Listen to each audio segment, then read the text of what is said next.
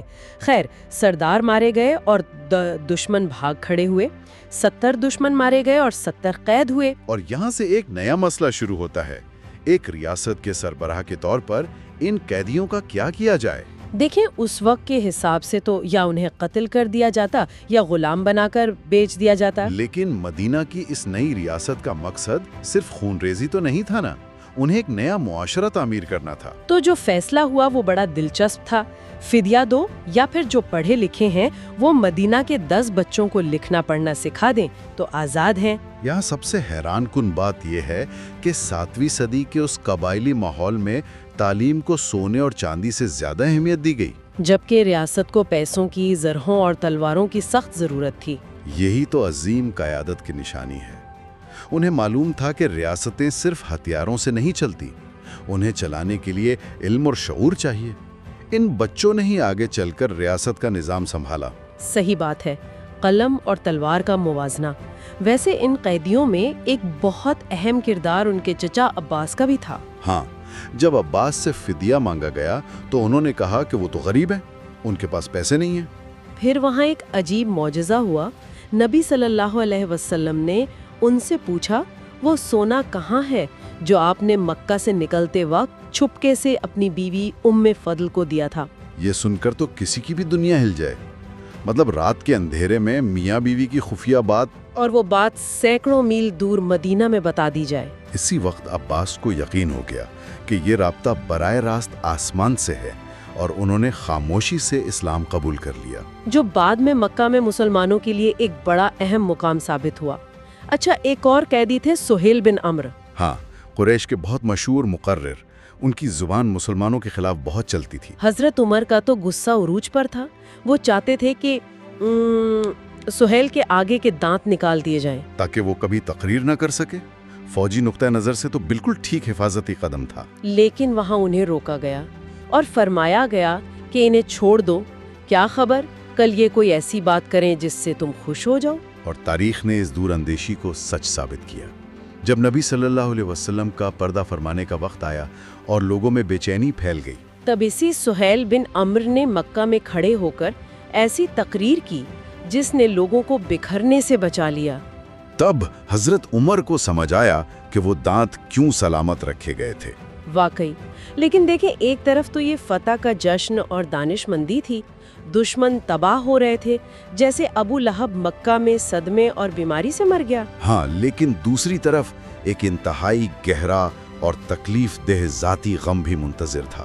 بدر سے واپسی پر مدینہ پہنچتے ہی انہیں اپنی بیٹی حضرت رقیہ کے انتقال کی خبر ملی، اور سب سے بڑھ کر یہ کہ وہ بدر کی وجہ سے اپنی بیٹی کے آخری وقت میں ان کے پاس موجود بھی نہیں تھے۔ یہ بوجھ کتنا بھاری ہوتا ہے۔ اور اگر پچھلے واقعات دیکھیں تو یہ کوئی پہلا دکھ نہیں تھا۔ پہلے بیٹے قاسم اور عبداللہ کا انتقال ہوا، پھر ان کی بیٹی زینب جنہیں مکہ والوں نے اونٹ سے گرایا تھا، جس کے نتیجے میں ان کا حمل ضائع ہوا اور سالوں بعد وہ بھی انتقال کر گئیں۔ کل ملا کر اپنی زندگی میں انہوں نے اپنے 6 بچوں کی وفات کا دکھ دیکھا۔ 6 بچے، ایک بچے کا دکھ انسان کو توڑ دیتا ہے، لیکن اس سب کے باوجود مسکرانا، قوم کو امید دلانا، رب پر توکل رکھنا۔ انسان حیران رہ جاتا ہے کہ اتنے بھاری ذاتی غم کے باوجود انہوں نے ریاستی اور معاشرتی ذمہ داریوں میں کمی نہیں آنے دی۔ تو یہاں ایک سوال پیدا ہوتا ہے، کیا ایک عظیم قیادت کی نشانی یہی نہیں ہوتی کہ وہ اپنے ذاتی غم کو قوم کے مسائل اور امید پر حاوی نہ ہونے دے؟ سننے والوں کو یہاں قیادت کی اس بھاری قیمت پر غور کرنا چاہیے۔ بالکل غور کرنا چاہیے، کیونکہ وقت کسی کے دکھ کے لیے رکتا نہیں ہے۔ نئی نسلوں کی تربیت اور تعلیم کا وقت شروع ہو چکا تھا، جیسے حضرت فاطمہ اور حضرت علی کی انتہائی سادگی سے ہونے والی شادی، اور پھر انہی سے حضرت حسن اور حسین جیسے نواسے، جن سے محبت کے واقعات تو پورے عرب معاشرے کے لیے ایک کلچرل شوق تھے۔ ہاں، جیسے خطبہ روک کر انہیں اٹھانا، یا پھر سجدہ لمبا کر دینا جب بچے کھیلتے ہوئے ان کی کمر پر سوار ہو گئے۔ اس وقت کے عرب ماحول میں جہاں بیٹیوں کو دفن کر دیا جاتا تھا، بچوں سے ایسی محبت ایک انقلاب سے کم نہیں تھی۔ اور صرف اپنے بچوں سے نہیں، دوسروں کے بچوں سے بھی۔ انس بن مالک کا واقعہ سب کو یاد ہے، جنہوں نے 10 سال خدمت کی اور کبھی ایک سخت لفظ نہیں سنا۔ اچھا، یہاں آ کر بات واقعی بہت دلچسپ ہو جاتی ہے۔ جب ہم نئی نسل اور تعلیم کی بات کرتے ہیں تو ان کی شادیوں کا ذکر بھی اہم ہے۔ لوگ اکثر افواہوں اور غلط فہمیوں کا شکار ہو جاتے ہیں۔ ہاں، یہ بہت ضروری پوائنٹ ہے۔ 25 سے 50 سال کی عمر تک کا جو بھرپور دور تھا وہ صرف حضرت خدیجہ کے ساتھ گزرا، جو کہ ان سے عمر میں بڑی تھیں اور بیوہ تھیں۔ بعد کی جو شادیاں تھیں وہ دراصل معاشرتی اور تعلیمی ضرورت کے تحت کی گئیں۔ بالکل، دین کا آدھا حصہ ازواج مطہرات کے ذریعے ہی پھیلنا تھا نا۔ حضرت عائشہ کا کردار دیکھ لیں، جنہوں نے پردے کے پیچھے سے صحابہ کو تعلیم دی اور 46 سال تک دین سکھایا۔ اور صرف یہی نہیں، 12 یتیم بچوں کی پرورش بھی وہیں ہو رہی تھی۔ اگر اسے ایک مثال سے سمجھیں تو ان کا گھر صرف ایک گھر نہیں تھا، بلکہ اسلامی تاریخ کی پہلی یونیورسٹی اور اکیڈمی تھی، جہاں آنے والی نسلوں کی اساتذہ تیار ہو رہی تھیں۔ صحیح کہا آپ نے، اور اسی ماحول سے ہمیں ان کے کردار کا ایک عظیم توازن نظر آتا ہے۔ ایک طرف اتنی انتہا کی نرم مزاجی اور شفقت، اور دوسری طرف مدینہ کے اندر اٹھنے والی بغاوتیں اور خطرات۔ مشہور مفکر بدیع الزمان سعید نورسی نے اسی لیے اسے معجزوں کا معجزہ کہا ہے، یعنی با یک وقت رحم اور انصاف، بہادری اور نرم مزاجی کا ایسا اختلاط جو عام انسان میں نہیں ملتا۔ عام انسان یا تو بہت نرم ہوتا ہے یا بہت سخت، لیکن یہاں ہم بنو قانوقہ کی بغاوت کو دیکھتے ہیں، جنہوں نے مدینہ کا معاہدہ توڑ دیا تھا۔ ہاں، وہ بازار والا واقعہ جہاں ایک مسلمان خاتون کے لباس کے ساتھ انہوں نے شرمناک مذاق کیا، اور اس خاتون کو بچانے کے لیے ایک مسلمان نے آواز اٹھائی اور اسے وہاں شہید کر دیا گیا۔ یہ تو سیدھا ریاست کے رٹ کو چیلنج کرنے والی بات تھی، اور اس پر فوری ایکشن بھی لیا گیا۔ اگر ہم اسے بڑے تناظر میں دیکھیں تو بنو قانوقہ کوئی چھوٹا قبیلہ نہیں تھا۔ ان کے پاس 700 لڑاکے تھے اور 300 زرپوش تھے، لیکن نبی صلی اللہ علیہ وآلہ وسلم میں ان کا 15 دن محاصرہ کیا، یعنی سیج کر لیا، اور بالآخر انہیں وہاں سے ہتھیار ڈالنے پر مجبور کیا اور مدینہ سے نکل باہر کیا۔ اس سے یہ ثابت ہوتا ہے کہ تحمل اور نرم مزاجی کا مطلب کمزوری نہیں ہوتا۔ جہاں ظلم ہو اور قانون ٹوٹے، وہاں فوری اور مضبوط کارروائی لازمی ہوتی ہے۔ بالکل ٹھیک کہا، لیکن دیکھیں مدینہ کے اندر ابھی امن قائم کرنے کی یہ کوششیں چل ہی رہی تھیں کہ مکہ کی آگ ابھی ٹھنڈی نہیں ہوئی تھی، بدر کا انتقام لینے کے لیے بے چینی بڑھ رہی تھی۔ ہاں، ابو جہل کے بعد اب ابو سفیان نیا سردار بن چکا تھا اور اسے کچھ کر کے دکھانا تھا۔ اس نے کیا کیا کہ 200 سواروں کے ساتھ اریت کے مقام پر حملہ کر دیا۔ ایک چھوٹا سا ریڈ تھا، 2 مسلمانوں کو وہاں شہید کیا اور فرار ہو گیا۔ لیکن یہ صرف ایک جھلک تھی اس طوفان کی جو آنے والا تھا۔ صحیح کہا، مکہ میں 3000 لوگوں کی فوج تیار ہو رہی تھی۔ اگلی بڑی آزمائش یعنی جنگ احد کا دروازہ کھٹکھٹایا جا رہا تھا۔ تو اس سب کا اصل مطلب کیا ہے؟ ہم نے دیکھا کہ فتح ملی، لیکن اس کے فوراً بعد نئے مسائل آ گئے۔ اس کا نچوڑ یہی ہے کہ فتح صرف دشمن کو ہرانے کا نام نہیں ہے، اس کے بعد ذاتی غم جھیلنا، معاشرتی تعلیم کا آغاز کرنا، اندرونی غداریوں کو روکنا اور نئے خطروں کا سامنا کرنا، یہ سب شامل ہے۔ یعنی اصل فتح ظاہری نہیں ہوتی، بلکہ کردار کی پختگی ہوتی ہے۔ بالکل، اور قیادت کی یہی پختگی اس پورے دور میں چمکتی ہوئی نظر آتی ہے۔ ویسے یہاں ایک خیال آتا ہے، انسان کو ہمیشہ ناکامی سے ڈر لگتا ہے، وہ سوچتا ہے کہ کہیں ہار نہ جاؤں، لیکن تاریخ گواہ ہے کہ عظمت کا سب سے بڑا امتحان فتح کو سنبھالنا ہوتا ہے۔ یہ ایک بہت گہرا سوال ہے۔ کیا زندگی میں کامیابی حاصل کرنے سے زیادہ اس کامیابی کے نتیجے میں ملنے والی طاقت اور ذمہ داری کو سنبھالنا زیادہ مشکل کام نہیں؟ سوچئے گا اس پر۔ آج کے اس تفصیلی تجزیے میں بس اتنا ہی، اگلی بار نئے حقائق کے ساتھ آئیں گے۔